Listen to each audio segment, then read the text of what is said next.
January. The last sermon series I did was called New. And one of the verses we looked at through that was from Isaiah 43. And Isaiah 43:19, where it says, "See, I am doing a new thing. Now it springs up. Do you not perceive it? I'm making a way in the desert and streams in the wasteland." And that was for a people who were who'd been exiled to Babylon, and the promise that God was going to do something new in the land in which they were living, which was strange to them, which was unusual. And I found myself coming back to that verse a few times in reflecting on what's happening now. And suddenly, as a church, we're thrown into a new time where new things are happening. And that belief and that confidence that God is with us, but actually, as well as responding, and I've been amazed at how churches have responded, as well as responding in terms of getting stuff online and all the things we're doing, I think it's really important for us to think about, what is God doing? What are we learning from the process?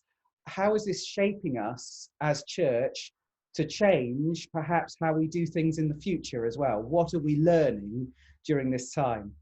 And so we thought it would be a good thing. That's where the resource comes in, because we wanted to encourage church leaders to be able to engage with this. So we thought, well, if we provide something, then it means that churches, ministers, leadership teams can engage together. But we also wanted an opportunity to have this afternoon to share with one another some of those things that we're learning from lockdown, because all of our situations are slightly different. And what seems relevant to each of us is quite likely to differ slightly here and there, but hopefully together we can learn something. And that's really the aim of this time this afternoon, is to reflect on what we're learning together. So that, I think, is enough of an introduction from me, because what I'd like to do is just start opening it up and asking people, perhaps the first question on the resource, and I think it's a good one to get us going, is what signs of hope have you seen during lockdown? Don't know if anyone would like to share anything and kick us off with signs of hope that you have.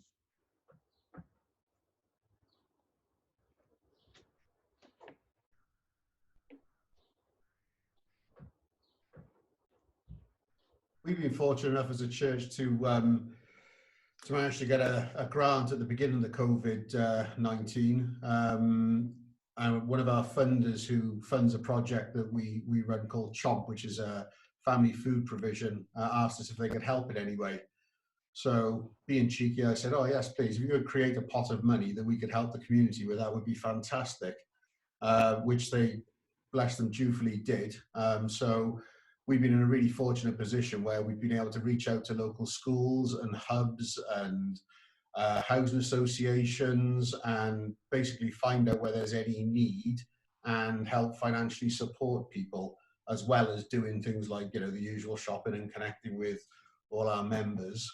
So that's been a real blessing to us. And the response we're having from the community, people are so much more open to and susceptible, you know, open to talking about faith, open to the explanation of why you're doing things and how you're doing it. And, you know, the number of times I've managed to sneak in a conversation, talk about grace, for example, you know, and it's been a real joy, and definitely a deepening of relationships with people we already had relationship with in the community. So for example, I'm phoning up local head teachers I know and speaking to them on a regular basis. And they're just so thankful that somebody's looking out for them, you know, as they're sort of trying to tend their flock and look after all the school and all the parents, for somebody to be there for them to bounce ideas off and to have a chat to, even if it's just a simple, you know, how are you? How's your family? You know, can we help you in any way?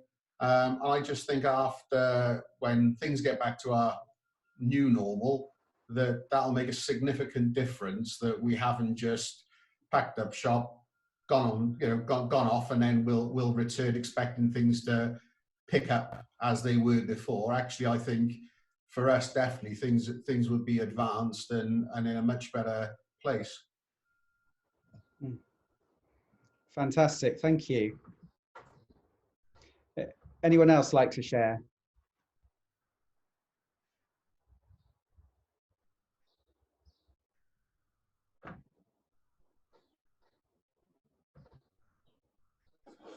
I think the thing is, it's a bit similar to what Peter just said there, really.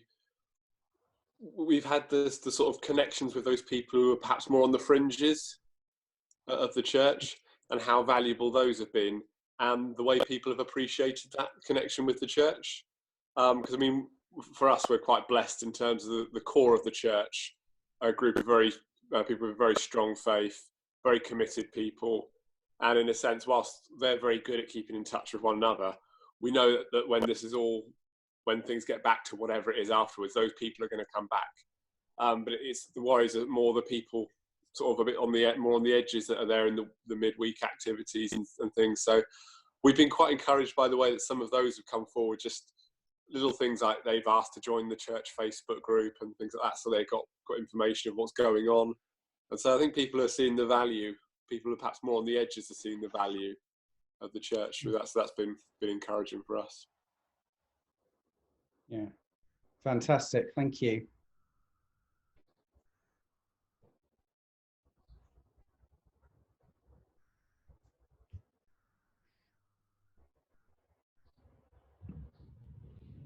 In Pontyclean, it's been just crazy. I mean, they've opened there for the food bank every day. They're doing a daily devotional online. They're doing 2 services a week, one on Sunday, one on Wednesday. My concern, is that some of our pastors are going to be exhausted by the end of this, and we'll actually need a break before they can link into whatever the new normal is. That's helpful. I think that is an important consideration within this. I think we can't underestimate actually how tiring it's been for people in just adapting to everything that's happening and trying to keep up with things and putting out material. It is very wearing, and I think keeping an eye on how we're doing ourselves is a really important thing within all of this. Yeah. Thank you. Anyone else want to share any encouragements? Signs of hope?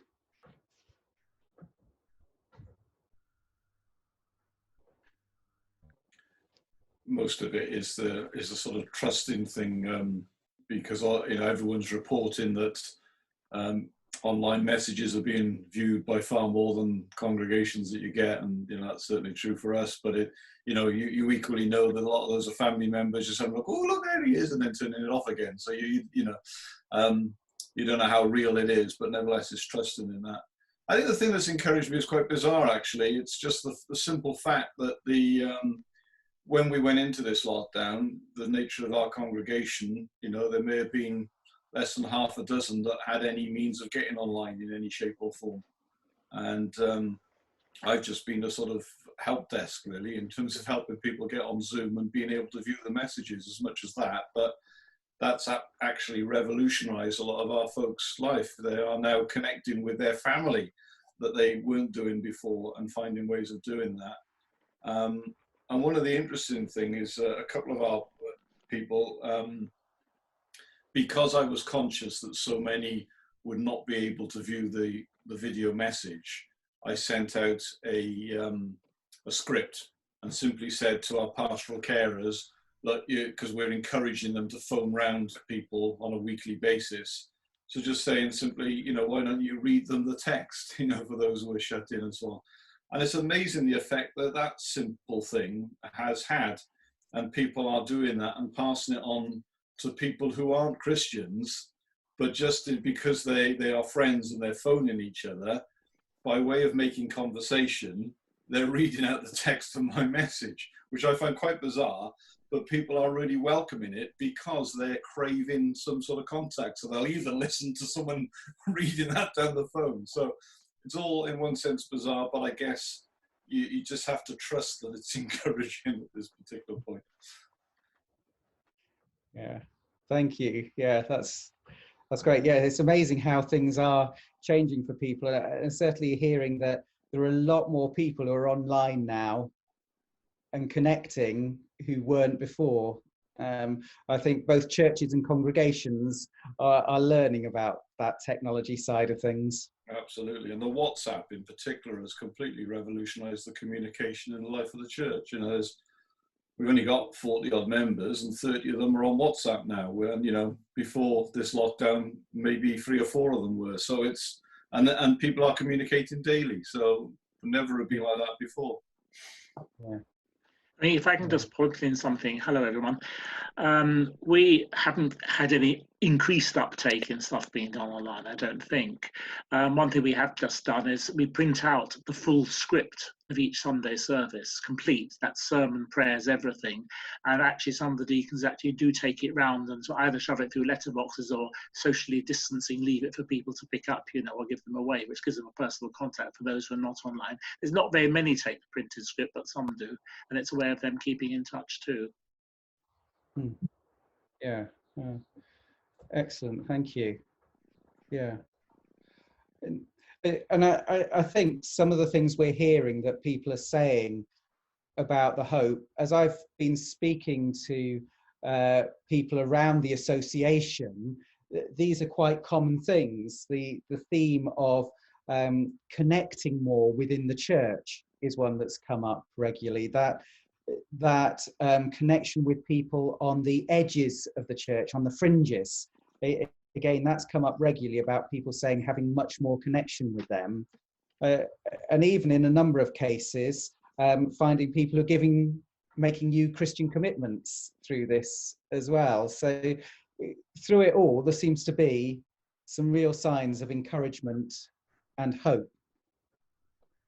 We'll come back to a little bit more of that, perhaps in a little bit, but you know, just wonder, what have people learned anything about their churches during this time?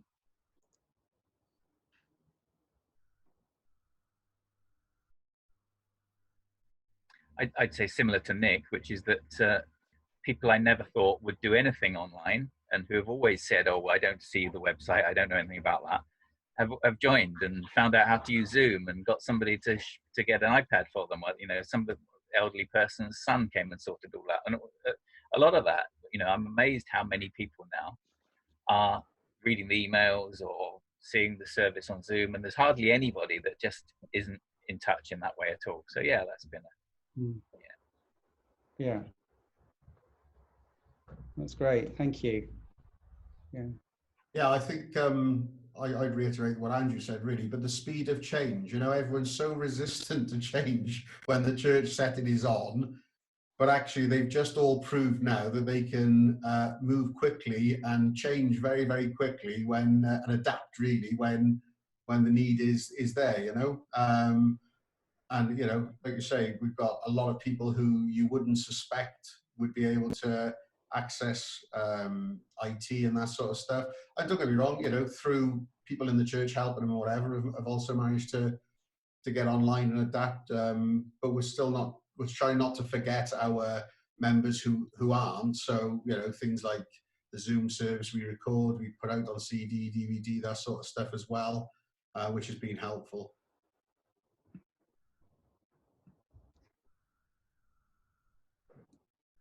Yeah, thank you. And it's interesting, isn't it, with looking at change? Yes, I mean, I think the church has changed and been so quick at adapting far beyond what we would normally perhaps experience and expect in Baptist circles. But it's interesting to reflect, isn't it? You know, what are the there's two perhaps influences for change. One is internal factors when we decide within the church we want to change, and external factors where we have no choice.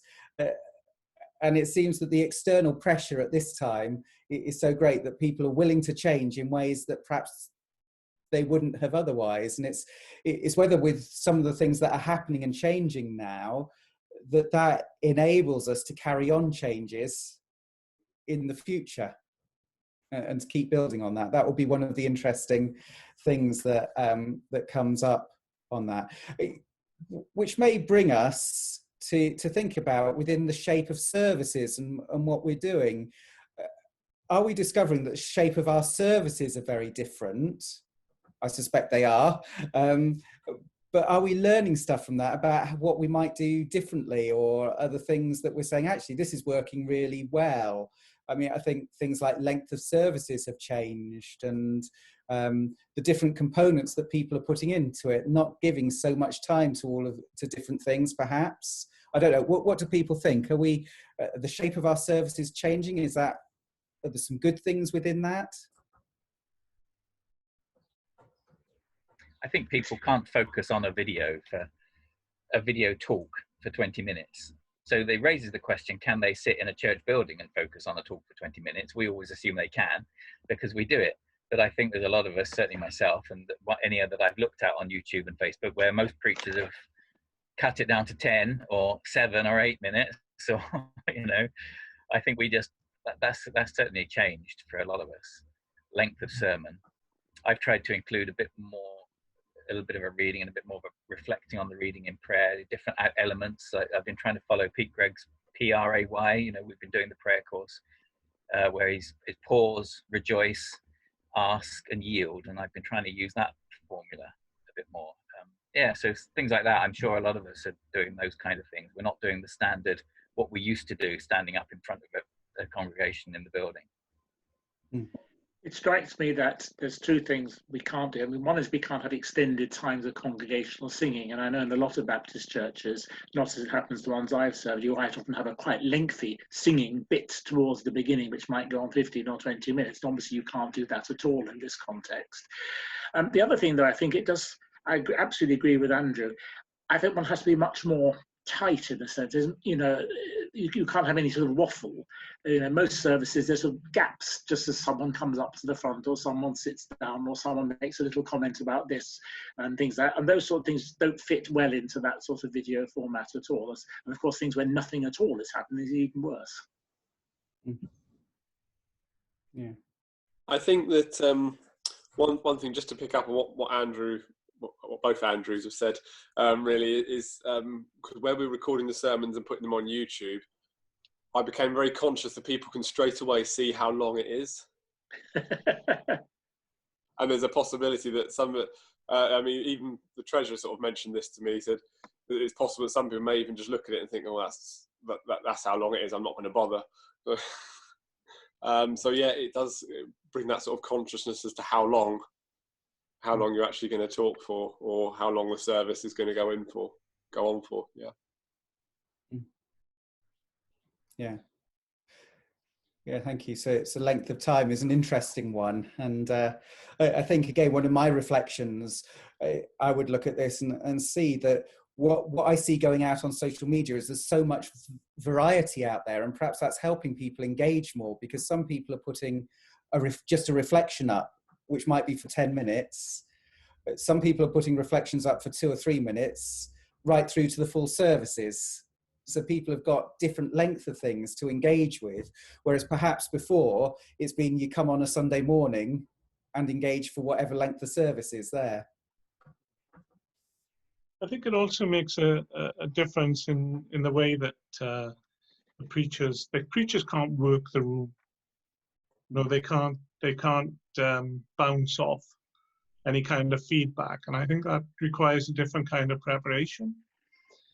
I think that they don't have the opportunity to think on their feet, so therefore the scripting makes a lot more sense, because you can't just banter in the way that you used to.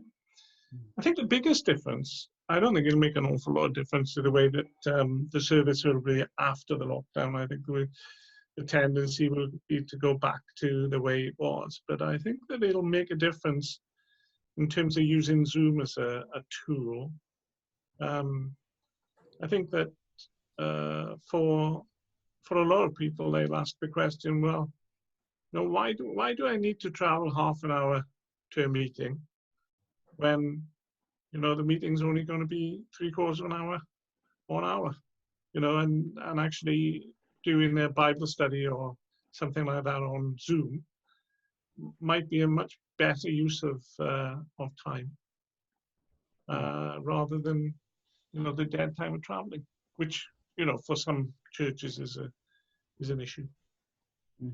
But didn't they say when they started televising football that no one will ever go to football matches because they'd all stay at home and watch it? But of course, people at the moment absolutely bemoaning the fact that they can't get into, say, because you've got the atmosphere and you've got all that sort of thing. So I think, you know, people do like the live experience. Sorry, my camera keeps flipping in and out. I'm sorry about this, by the way. That people do appreciate the live experience of being together in a group and doing things together. I think one possible issue is that people now are probably flicking through lots of different churches online, and they're becoming more consumerist. This has actually been brought up, some of you will know, on one of the Baptist ministers' Facebook pages. So are churches which can't produce a good offering online going to lose out because they're not so slick and professional? Yeah, I mean, that's an interesting question. And the whole thing about consumerism is something that, you know, well, we'll find out how much, but that could be a negative, of course, you know, because we're seeing so many people, we're seeing a lot more people joining in online, but is it teaching people more to find the stuff that they like rather than what's, you know, what's on offer? And there's good and bad with that as well. One of the things I'd just be interested to hear people's views on is what I've noticed in some of the services that I've been able to attend is things like prayer times, where suddenly there's a lot more interaction going on. And I've been reflecting on that a little bit and thinking of some of those times when I've been in services where one person stands up and prays and leads the congregation. And you think there's a couple of things with that. Are we teaching people to pray? Or are people just listening and perhaps switching off during that time? But also, do we live in a world now that is so much more interactive? We're asking in our church services for people to do something that is much more unusual because people are more used to interacting and having their say rather than just listening. I don't know if anyone's got any thoughts around that.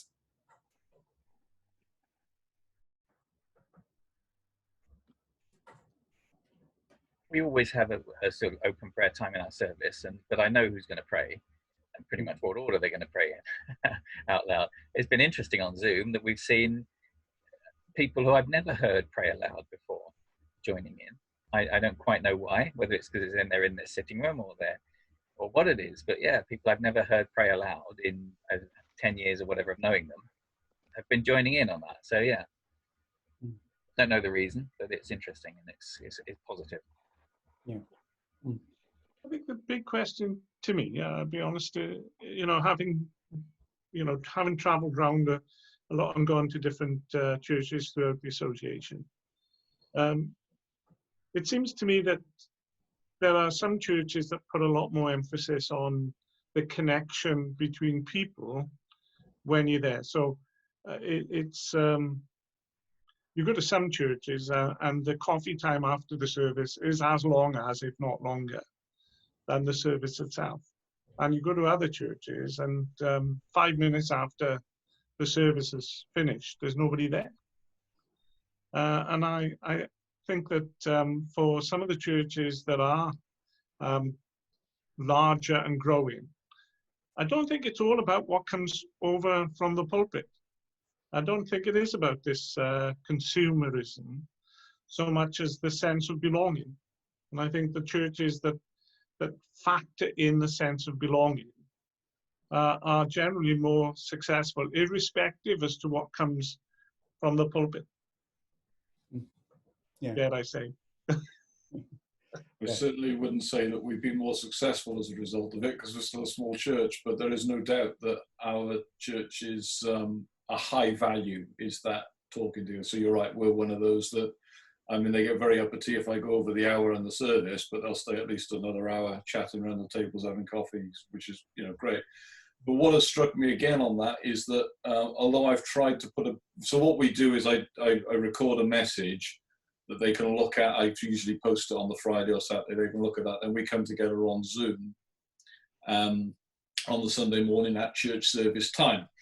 But although I tried to, and I still try to put a little bit of structure into that, even if it's just a sort of discovery Bible study model, it's just so difficult. They just want to chat. And so again, it's that value coming to the fore. But what is going to intrigue me when we go back, because it was something that I was trying to introduce, of doing more discovery Bible study type things than front-led service type stuff. So it will be really interesting when we get back to that, whether that will carry on or whether, as you say, there will be that default back into a service that looks very much like this from week to week to week. Yeah. Thank you.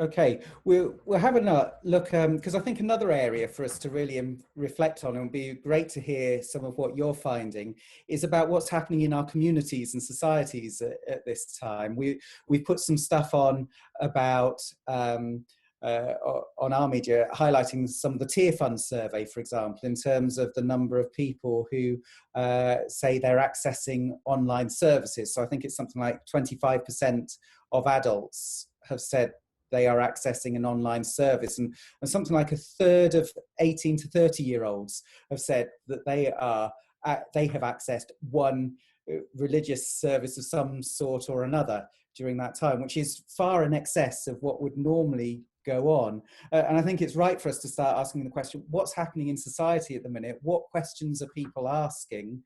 And what are you hearing from where you are, or are there any things that you're picking up, or things that you've read, or stuff that's come to your attention?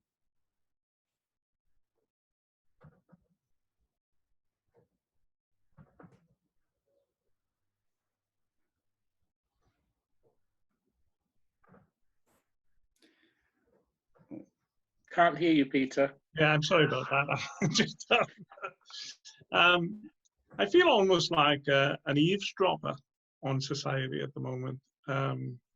Clearly, locally, we have a very strong Facebook page for this area, and so I feel probably I know more about what's going on within my community than I did before.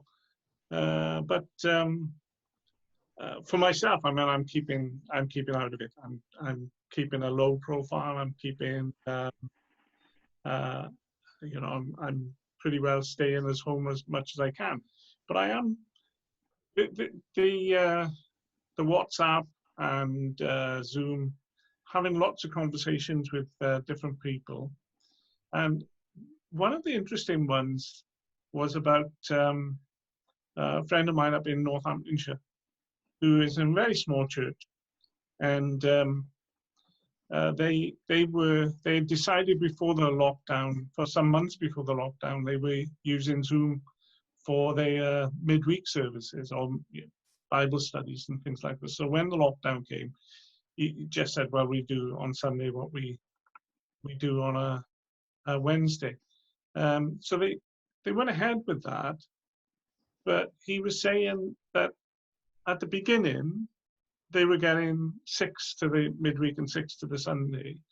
And now he's getting 12 to both on a regular basis. And people seem to be almost more committed to sort of putting the Zoom services into their diary and making sure that they're there than they were even in terms of attending the church itself or chapel. Yeah, it's interesting, isn't it, that people putting that time specifically there into their diaries. Yeah. The other thing that he mentioned was that, of course, a lot of the 6 extras are not people who are used to going to church, and so the questions that they ask, are the kind of questions that people who've been going to church for any length of time would not dare ask. And that's been an interesting dynamic as well. Mm. Yeah, fantastic. It's always exciting to hear that, isn't it? Where people are engaging who wouldn't have before and are asking questions that people who've been Christians for many years might not have dared to ask. It's really healthy. Yeah. Do you think, Peter, people are engaging like this because obviously they don't have the hassle of having to get up and get in the car or walk to a place, so they can just come and click? Or do you think it's partly because they know they can drop out instantly at any moment if they feel uncomfortable, so they can say something, and if they don't like it, they can switch off, which obviously in the church you can't get up and walk out without sort of 50 pairs of eyes being focused on you? I think that's a good point, because he was saying that people in it who were part of the original 6 will people who would not normally engage are much quicker in engaging on Zoom. And I think that this kind of distancing makes people sometimes a little bit more open, which is an interesting part of it too. Sorry. I was going to say that's certainly something I'm trying to positively focus on, so that when I am, it's the same when it snows or whatever else, you find that people will engage more. There's something about that British culture, isn't it? We're in this together, and therefore there is, so I've just noticed, just when I've been out for whatever reason, if I see someone I know, whereas we normally just go, right, and walk past, there is, even though we know we're across the street, there's a conversation that happens because people are craving that sort of interaction. So I'm trying to make a point of that, making sure that I do engage, trying to make a point of, saying positive things, in order to have that opportunity, preferably to share the gospel, but it doesn't often get that. But, there is that greater degree of openness, I think. And certainly, the initiative of the hand clap in the NHS on a Thursday evening, make a point of staying around quite a bit of time after we finish the clapping, engaging in conversations across the street. Result of that, when with VE Day, it was easy. I just put out a leaflet saying, look, this has been great, the NHS. Why don't we bring our picnic out at 4 o'clock and do the same? And the street was packed. So it's easy stuff in terms of I've had so many comments afterwards, it was great. I chatted to the person opposite. I've never, I've been living here 20 years. I've never spoken to them. There's that sort of, so there's that engagement, which is great. It's just how we continue to capitalize on this beyond, certainly we've got to have, when we are allowed out, we've got to have some sort of street party to mark that, we've got to just capitalize on that engagement, because I think we're going to lose it very, very quickly. Yeah, thank you. Yeah. I just wanted to pick up what Andrew said, really, with people accessing services and things, and not having to travel. Another perspective of that from my point of view. So our prayer meetings, there seems to be far more people attending, and likewise with the Bible study. For example, myself and my wife, we got 2 young kids. Normally, if there was a prayer meeting, both of us would be out. One of them would be running my daughter to gymnastics, and I'd stay at home with my son. So neither of us would be able to access the service. Whereas actually online, due to the fact that both of them aren't going out because they're not allowed to, both of us are accessing it together, which again is another dimension. I would also say so we've got a Facebook site which is for members and regulars, but we've also got a public Facebook site, and that's getting a lot more hits. The interesting thing there for me is, how do you engage and try and convert that across to people actually coming into church and involving themselves in church, maybe after the lockdown shuts. When we're all back to normal, will that drop off all of a sudden, or will they continue to be intrigued in what we're doing and some of the messages that are going on there? Likewise with Twitter, I've bane of my life, but I've managed to put some videos out on Twitter and social media about some of the positive projects the church are doing. And again, the community are picking up really on those, responding really well. And again, more followers, more people interested. We'll wait to see whether that continues again afterwards. Yeah, and perhaps one of the questions this engagement is raising is for churches. You know, I know there are some churches who would automatically have put their services out online anyway. Bethel Pontyclean is one of those. But I wonder, there are so many more churches now who put stuff out online. Is that something that will need to continue to engage, to help engage with people? Is it that some of what we're seeing, I mean, we just had described one family situation, one Sunday morning comes back and Sunday morning football and sports teams come up again. Will that affect the attendance of certain people? Does having something online help people to engage at different times? Is this a way we need to go into the future?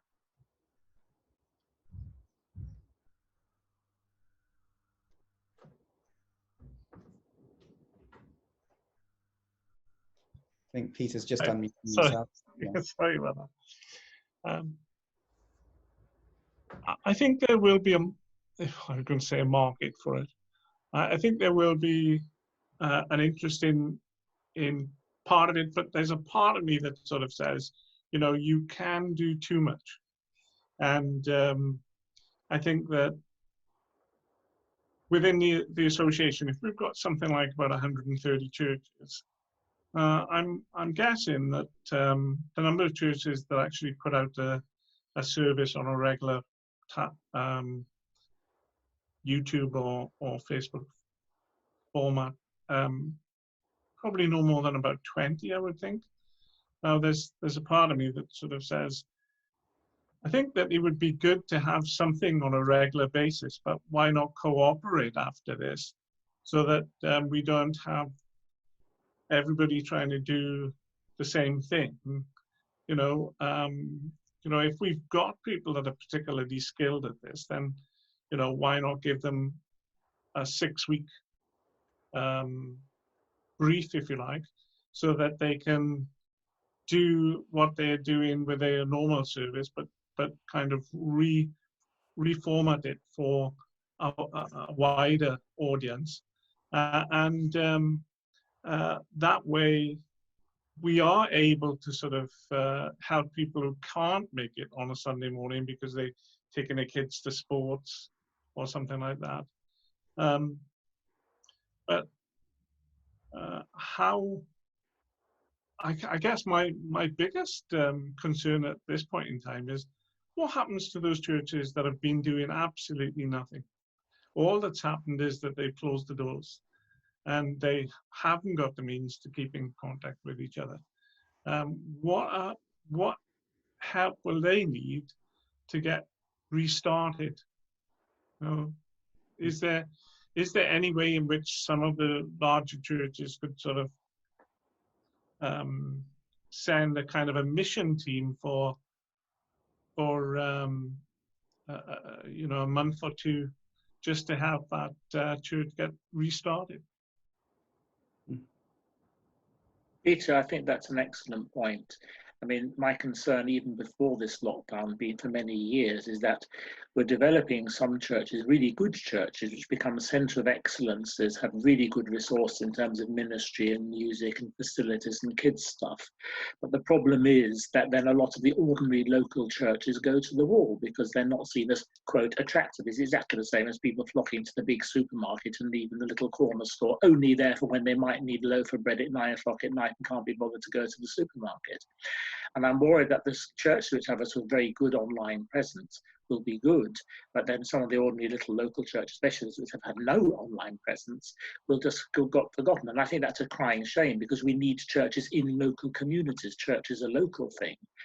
Church is very important to some communities, even if it's just a small group of people. And I would be very reluctant to see that disappear. I appreciate there are some churches which you actually might say, well, to be honest, they're on their very last legs anyway, and that's a different question. But I'd be worried if we ended up with much fewer churches, even if there were larger churches, and that community's lost their church focus. I also wonder on this, like to hear from Hayley and Chris on this, being the younger ones in the on the Zoom call. Yeah, it's just this fact that you know, the culture of soundbite and the culture of being on you know, social media and looking at half a dozen things at the same time and flitting between stuff. you know, the concept actually for a lot of younger people that actually belonging to one church, is that really, you know, you know, there are various churches in the town or even in the city or wider, you know, and of course it's not about geography then, but there can be that sense of belonging. I mean, I know for, you know, even for us, we've been getting our input from HTB actually. We just really enjoy watching their stuff, you know, and flitting around, but we're regularly keeping up with HTB as opposed to flitting around. So, but I just wonder, in terms of how we can encourage, certainly at the very least, churches in the town to just embrace that a little bit more. One of the things I was going to say earlier is that we, most Wednesday afternoons, church leaders in the town gather together in this format on Zoom just to say what's going on, updating one another. The main thing is things like the food bank and so on, that is at tabs, but we're all involved in any way. And it's that sort of dynamic of how we can be in it more together, recognizing that perhaps the younger generation will view belonging in a completely different way, and how we can celebrate that rather than work against it.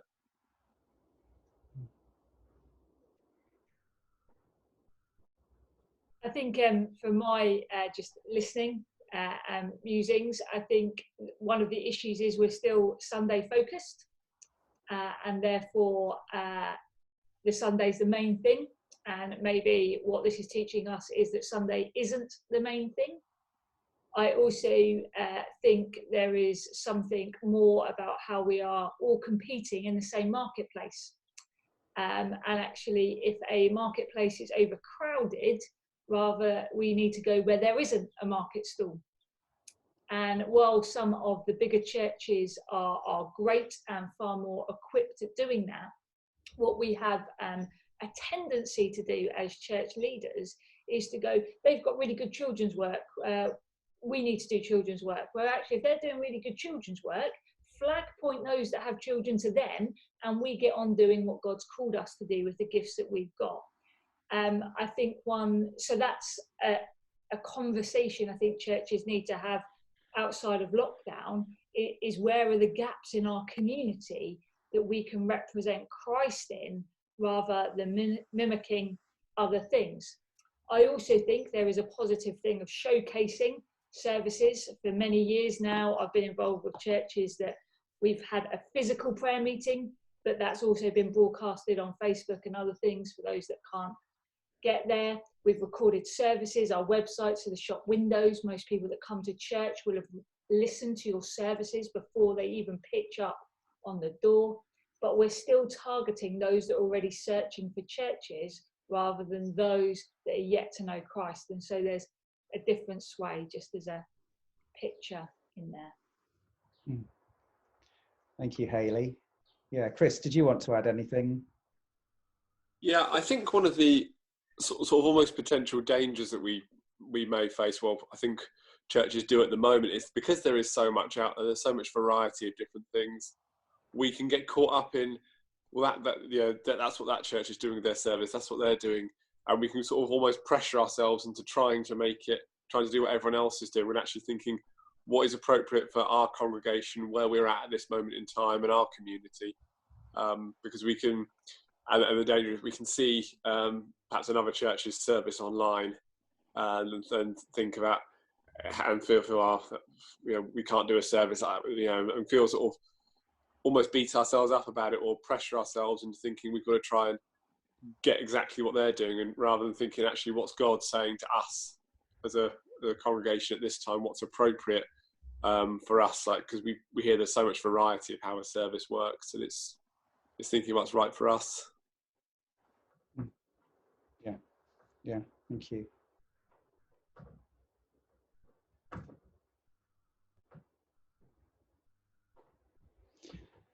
I think one of the things about that focus, or how much of us is our focus on Sunday and Sunday services, comes back. One of the things that's been talked about, particularly with Ken Benjamin's presidency, is whole life discipleship and what's going on away from Sunday, and how are we encouraging people to be disciples of Christ on a Monday, Tuesday, Wednesday, Thursday, Friday, and Saturday as well.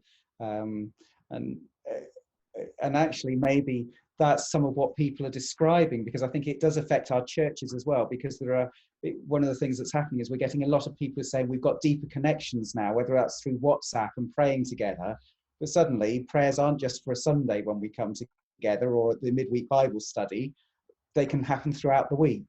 And so maybe that's some of the positive stuff we're seeing in that shift, which isn't just about our church, people outside of the church, but is something for our church congregations as well. Something to think about. I'm very aware we've allowed an hour for the meeting. We've got about 10 minutes left. One of the questions that I'd like to ask, and in that final section of the resource, there were two parts to it.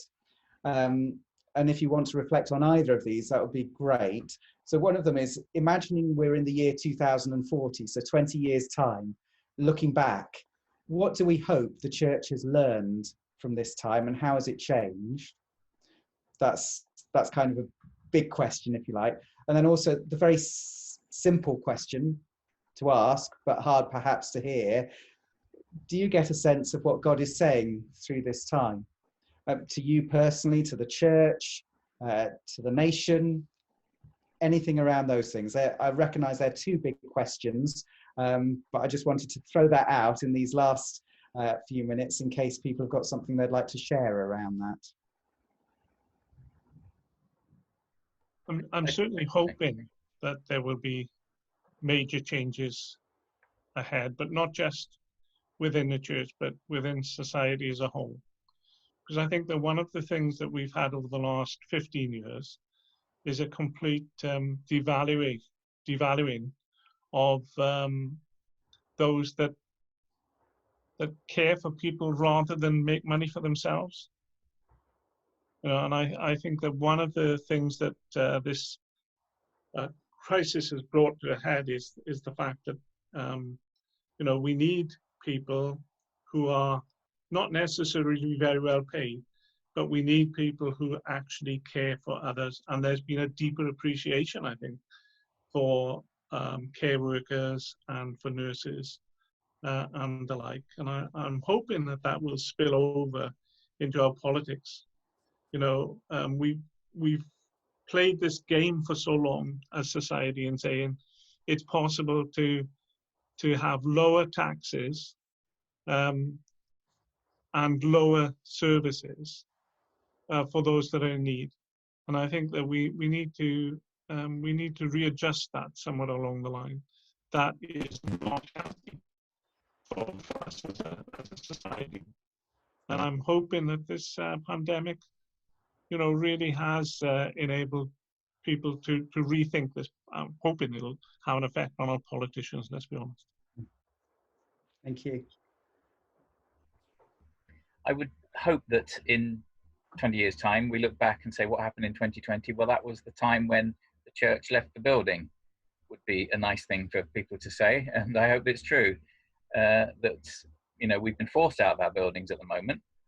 It'd be good if our focus didn't just come back into building as soon as we're allowed back in there. And in terms of the question, what God's saying to us, well, all sorts of people have all sorts of answers to that, but get outside the building, I think, is one of the things he's saying.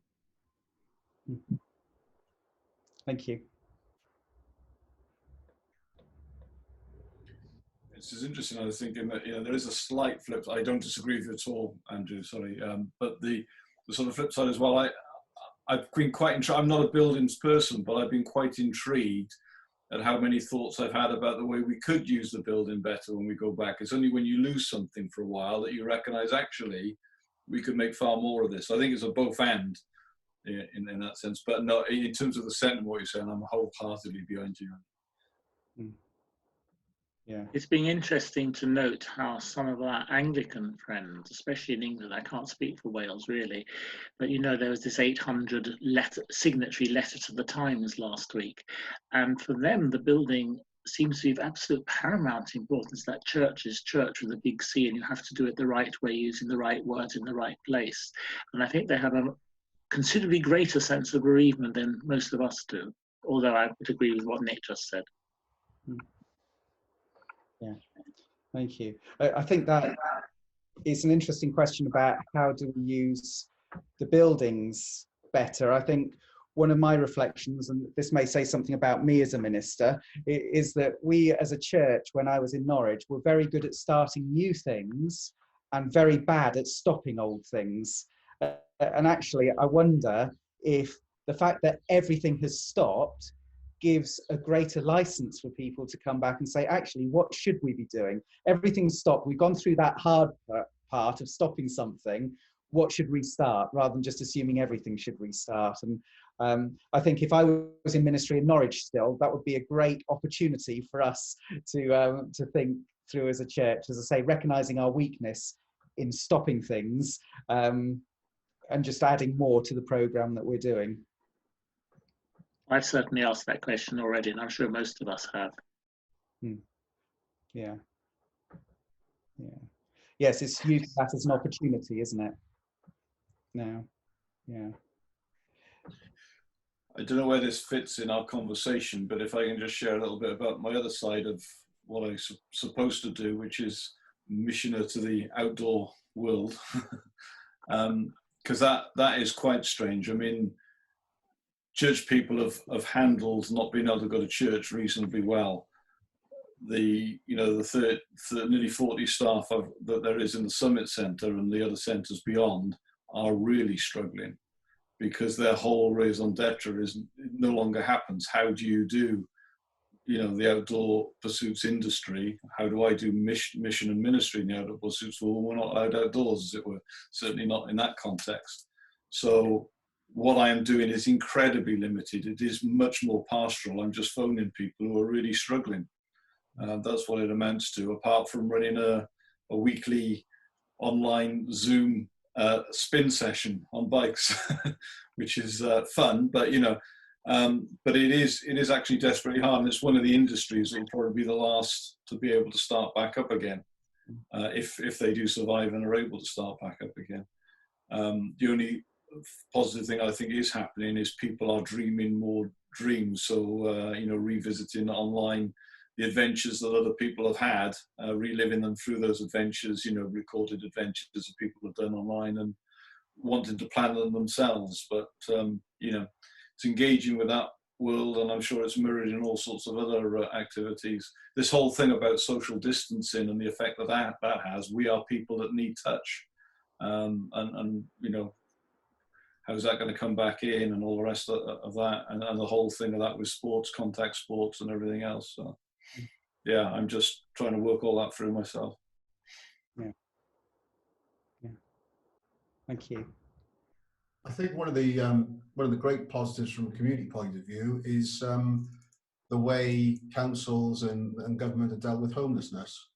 The fact that actually the streets are pretty much on the whole cleared of rough sleepers, the fact that they've got roofs over their heads, they're starting to access services, I think is just a massive positive, along with children who normally get free school meals in the holidays. The government are now providing extra money or vouchers for them to be able to access food.